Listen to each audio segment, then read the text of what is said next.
Et comme annoncé, nous sommes avec notre invité, le médecin lieutenant-colonel Lamine Ouedraogo, président du comité d'organisation de la conférence sur la prise en charge des blessés en opération. Bonjour. Bonjour madame. Merci d'être avec nous. Merci bien. D'accord. Est-ce qu'on peut parler plus précisément de ce sujet? Qu'est-ce qui motive la tenue d'une telle conférence sur la prise en charge des blessés en opération? D'accord.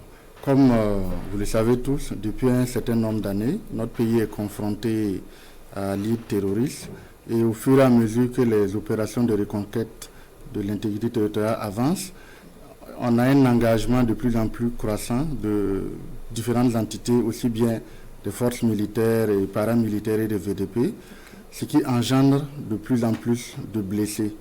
Et c'est le lieu pour moi, tout d'abord, de saluer la mémoire de tous les soldats tombés sur le champ d'honneur pour la nation et de témoigner la reconnaissance de la nation tout entière pour le sacrifice suprême consenti. Et aussi de souhaiter un prompt rétablissement à tous ceux qui souffrent dans leur chair ou dans leur esprit des stigmates de cette lutte-là.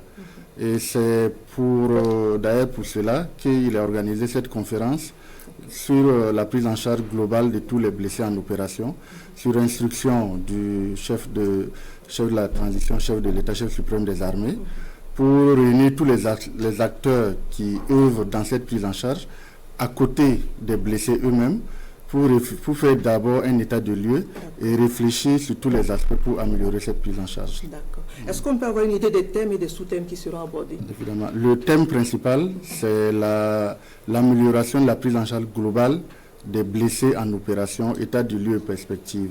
Et ce thème général sera développé en 4 sous-thèmes. Le premier sera consacré aux soins médicaux en urgence, à moyen et au long terme, c'est-à-dire le parcours de soins proprement dit. En deuxième sous-thème, on aura l'assistance sociale et la prise en charge psychosociale. En troisième point, nous allons discuter de tout ce qui est comme aspect administratif, juridique et qui concerne les carrières des blessés en opération. Et le quatrième thème sera sur la réorientation et la réinsertion socio-professionnelle. D'accord. On peut parler aussi du processus de prise en charge? Bien sûr. D'accord. Donc la prise en charge des blessés démarre déjà sur le terrain. Pratiquement toutes les unités combattantes ont en leur sein des éléments santé, des infirmiers. Et au-delà de cela, tous les combattants sont formés à un premier niveau de sécurisme au combat pour pouvoir apporter les premiers soins au moins pour ceux qui seront touchés sur le terrain. Donc ça, c'est le premier niveau qui est le niveau pré-hospitalier.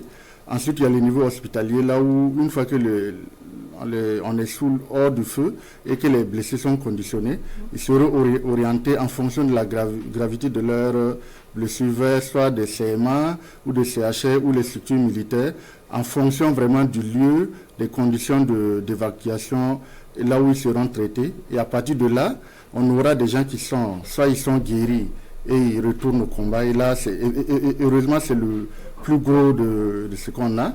On a des gens qu'on a eu à opérer plusieurs parce qu'ils ont été guéris, ils sont repartis au front, ils sont revenus.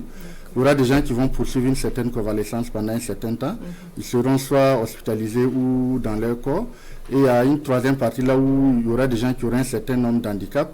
Et c'est pour eux qu'il va falloir faire une réorientation, une réinsertion socio-professionnelle. Donc schématiquement, c'est comme ça qu'est organisée la prise en charge. D'accord. Est-ce qu'on peut avoir un schéma aussi du dispositif de prise en charge qu'il y a autour de ces opérations, de ces blessés en opération? Oui. Dispositif, c'est-à-dire...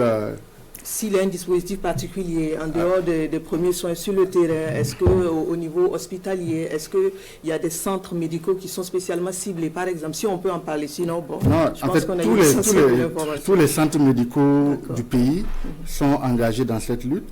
Et il faut noter que la prise en charge des blessés en opération est totalement gratuite, que ce soit pour les militaires, les forces de sécurité intérieure ou pour les VDP. Et aussi bien au niveau militaire qu'au niveau civil, toutes les structures, depuis les CMA jusqu'au CHU, sont engagées dans la prise en charge. Je vous remercie, médecin, lieutenant-colonel Lamine Ouedraogo, d'être passé sur ce plateau. Vous êtes le président du comité d'organisation de la conférence donc sur la prise en charge des blessés en opération. Voilà.